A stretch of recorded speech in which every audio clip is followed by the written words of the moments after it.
What is up, YouTube? It's Dear coming to you with another video, and today I have a short message about how to transform our life with our thoughts. So everything starts with a thought. So every action begins with a thought. Before we attempt to do something or before we move, we think about it first. Every creation begins as an idea, then is transformed into a vision, then it is created. For instance, a car started off as an idea. Before we were walking around or either using horses or other animals that was big enough to help us transport things. The smallest idea can change the world. In Genesis 1 and 3, God said, "Let there be light," and there was light. God spoke light into existence. He brought something out of his mind into the physical. Then in verse 6, God said, "Let there be a firmament in the midst of the waters, and let the waters divide the waters from the waters." I'm learning that the Bible is written in parables.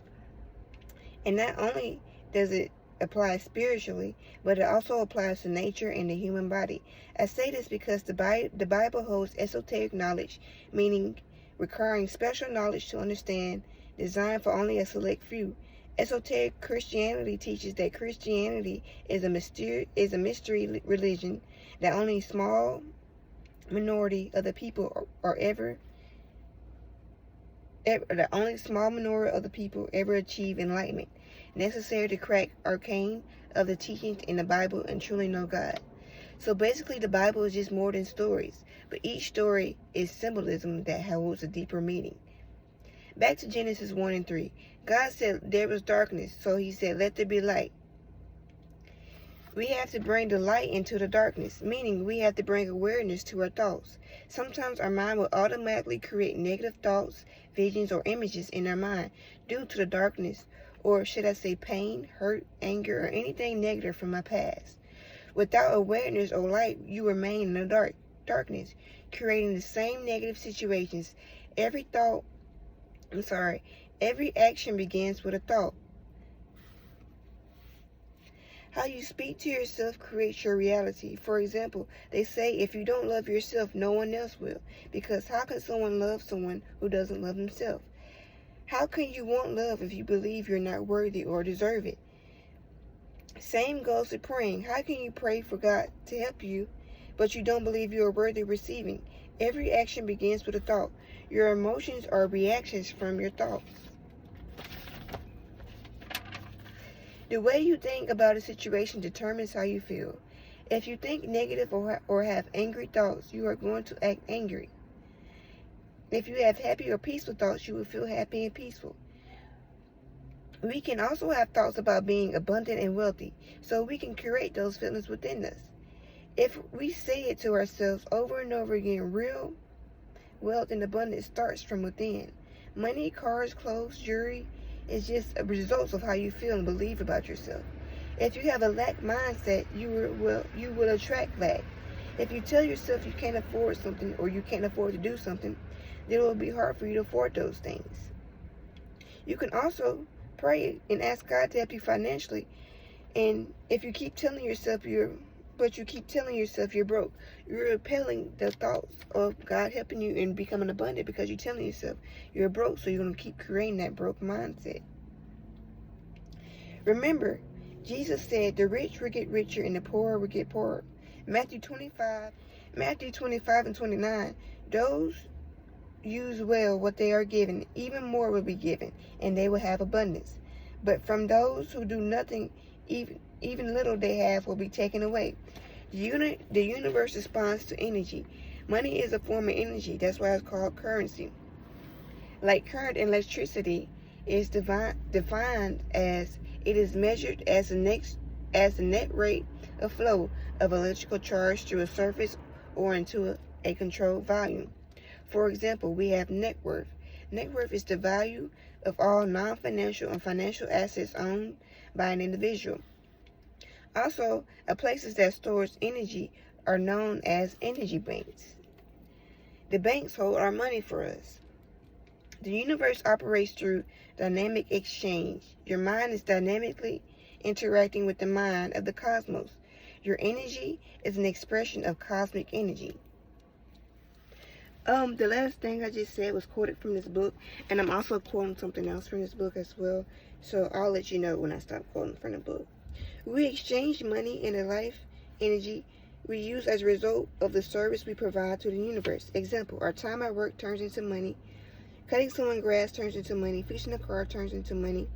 Selling your artwork or music turns into money. If you stop the circulation of money, if our only intention is to hold on to our money or hoard it, you will stop the circulation back into our lives as well. In order to keep that energy coming into us, we have to keep the energy circulating. Okay, so that came from this book. But wait, Matthew 25 and 29 says, to those use well what they are given, and even more will be given. They will have abundance. That means to use your money well. Also means to use your gifts and talents well, and you will be given more, and you will be abundant, given abundance. You have to be responsible with money. Still, this is telling you can't be scared to spend it, but you believe once you pay that bill or buy food or buy anything else, somehow or way that money will come back to you because you're abundant. The more you use your talents and gifts, you will grow in that field, and you will gain more talent and gifts, making you abundant. But the last part of Matthew 25 and 29 says, but those who do nothing, even little they have, will be taken away. If you don't use your talents and gifts because you're scared of what people will think about you, eventually you will lose confidence in yourself, and eventually that will cause you to think that you can't do it, and you will lose that gift or talent. Same goes with money. If you are scared to use it because you believe after you spend it, it's gone, then you block it from coming back because you told yourself, after I pay this bill or after I buy this, I'm going to be broke. But if you are still able to breathe and still able to see another day, and you're able to think right, pay that bill or buy whatever, because you are still worthy of life and you're abundant, because now you have something that you wouldn't have if you didn't buy it. You just have to believe that money will come back. But no matter how much money you have now, you will be wealthy. You just have to believe that you will be rich and wealthy in spirit, mentally, emotionally, and physically. Then the paper money wise will follow. Because God is a spiritual God, meaning He is spirit, and money is materialistic, and we don't serve a material God. Back to Genesis verse 6. God said, let there be a firmament, and in the midst of the waters, let it divide the waters from the waters. God, in verse 7, and God made the firmament. Now, physically, this means that God created a barrier that separated the water from the sky and the sky from the heavens.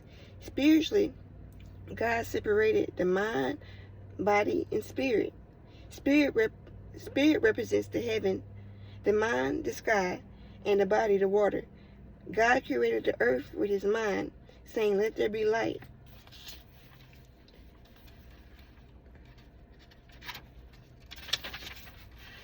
His spirit then moved over the earth, creating all the things, physical things we see. For example, nature and animals. That's why God is associated with nature and its elements, because it's also a part of Him and His spirit. But He wasn't done there. In chapter 2, He created man from dust and breathed in His spirit into man, and man became a living being, making his spirit into body form. That's why God is within us. Genesis 28 and 15, I am with you, and I will watch over you wherever you go. I will bring you back to this land, and I will not leave you until I have done what I promised. 2 Timothy 1 and 14, guard through the Holy Spirit who dwells in us, the treasure which has been entrusted unto you. Colossians 1 and 27, to whom God willed to make known what is the riches of the glory of His mystery among the Gentiles, which is Christ in you, the hope of glory. Then 1 Corinthians 3 and 16, do you not know that you are the temple of God, and that His Spirit dwells in you? So we are God's temple. We are made in His image. We are all God's children because we have a piece of Him within us. We have to stop believing that we are separated from God, when God has never left us and always will be with us, because He's inside of us and outside of us. God is the Holy Spirit. We have to align our souls to Him and know that He is with us at all times. If you believe God has left us and you are waiting for his return, it will make you feel like you aren't worthy enough to be in his presence. You aren't worthy enough to receiving his love because you feel like he has abandoned you. When God has been with us this whole time, he has never left us nor forsaken us. The pineal gland is said to be the seat of the soul. Our pineal gland is located in our brain, and our thoughts come from our brain. Matthew 6:22 through 23. The eye is the lamp of the body. So if your eye is healthy, your whole body will be full of light. But if your eye is bad, your whole body will be full of darkness. And if you're in the light, if the light is in the darkness, how great is the darkness? We have to be aware of our thoughts because our mind can create either a happy reality or a negative reality. Romans 12:2. Do not copy the behavior of customs of this world, but let God transform you into a new person by changing the way you think. Then you will learn to know God's will for you, which is good and perfect. Matthew 4:17. Changing the way you think changes your perspective, which changes how you act in the world. 2 Timothy 2:17. God has not given us a spirit of fear or timid,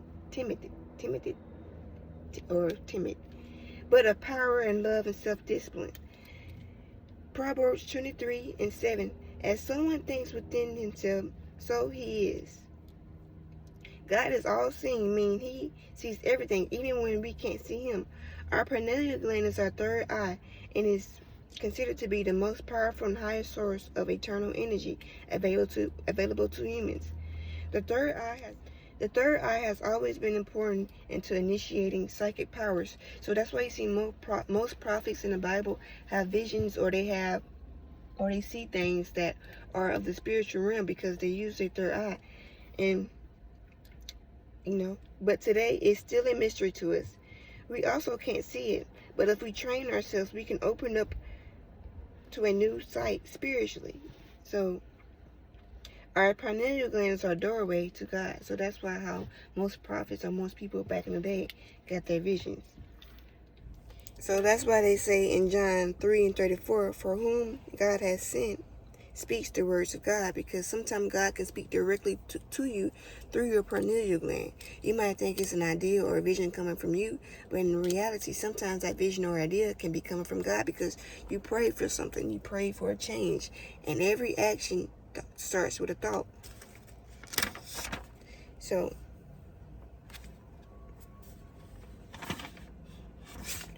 and then in John 4:14, but whoever drinks of the water that I will give him shall never thirst, but the water that I give him will become in him a well of water springing up to eternal life.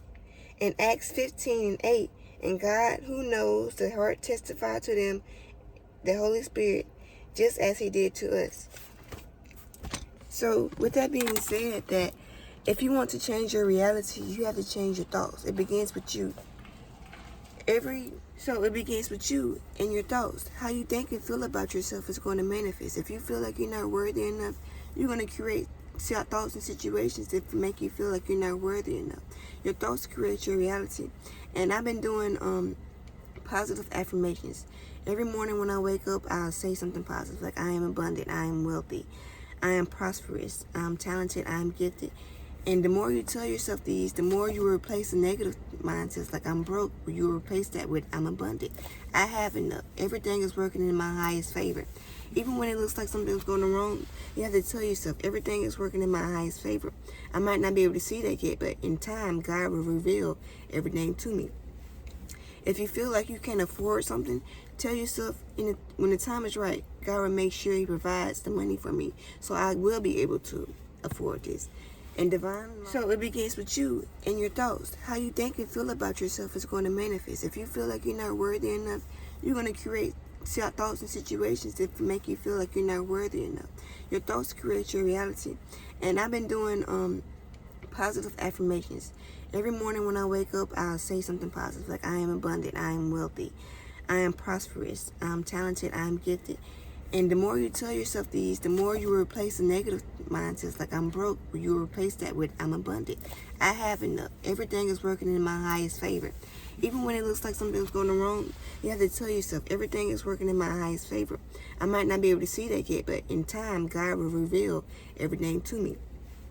If you feel like you can't afford something, tell yourself when the time is right, God will make sure He provides the money for me so I will be able to afford this. But we have to understand that sometimes making a big change takes time. And also, we have to also believe in our thoughts too. We have to believe that we are abundant. We have to believe everything that we're saying so we can be able to see that change. The change starts on the inside first before it manifests into the outside world. So we had just like everybody has a time and a season. It takes time for the seasons to change. When you wake up, it's not summertime and the next day is wintertime. It takes time for us to go through a full, complete season. And sometimes one season can be dedicated into you learning and growing. And the next season can be, okay, are you going to apply the knowledge and wisdom you learned in this season? And then the next season it can be, okay, since you took time to learn, and then the next season you took time to apply that knowledge, okay, this season I'm going to see if you're ready. I'm going to send you your blessings, and if you can handle it during this season, the next seasons you have will be fruitful and you prosperous, because you showed me that you can, when God gives you something and you're able to keep it and you're able to create more from it, He's going to keep giving you and giving you and giving you everything you need to supply you. But sometimes you might have a good day, and then you might turn around and have a bad day, just like the season or the weather. Some days, like yesterday, it was like this morning, it was 48 degrees, and I was wearing 2 jackets and a beanie because it was cold outside. But now it's hot outside. Sometimes God will give you a brief preview of what you're going to receive, and then He's going to take that away. Okay, I gave you a brief preview of what you wanted. Now, are you going to stay dedicated and motivated to keep going even after it was taken away from you? Are you going to be dedicated and motivated enough to go and get it back? And once you get it back, He's going to bless you with tenfolds of what you thought you lost, but in reality you wasn't losing, you was actually gaining. So sometimes God would take us through certain seasons and certain things, not to hurt us, but to help us grow. And we need experience in order to grow. And we can read a book, or we can watch TV, watch videos as much as we want to, but the real learning and the real growth comes from us actually doing it and carrying out that actions and putting it into our everyday lives. So it really just starts with your thoughts. Once you get your thoughts under control, it starts with handling your emotions and not letting your thoughts determine how you act. So if somebody upsets you, you don't have to retaliate or try to go out your way to get them back. Just sit there and be like, okay, this happened for a reason. This is not only teaching me something. In the future, this is going to help benefit me, and I'm going to grow from this situation. They might think they're hurting me, but they're not hurting me. They're just setting me up for my biggest blessing. It will only hurt you if you go back and do something back to that person to get even, because you treat your neighbors how you want to be treated. So if you go back out and do something bad to somebody else, God sees you doing that, okay? So now not only is He going to teach you a lesson from how you make somebody else feel, now you have to wait a little bit longer for your blessing to come. So sometimes it's okay to be the biggest person, because silence or no reaction is the best reaction, because you're not losing nor neither are you gaining at that moment. But in the future, time will tell that in reality that you're always winning, you're always gaining, because with God on your side, you can never fail. And sometimes you really just have to be patient and wait, because sometimes it's not about us, how fast can we get there, or how fast can we make something happen. It's not about getting rich overnight. It's about patience, because in patience, in time, we learn. In time, it gives something to grow better and more fruitful.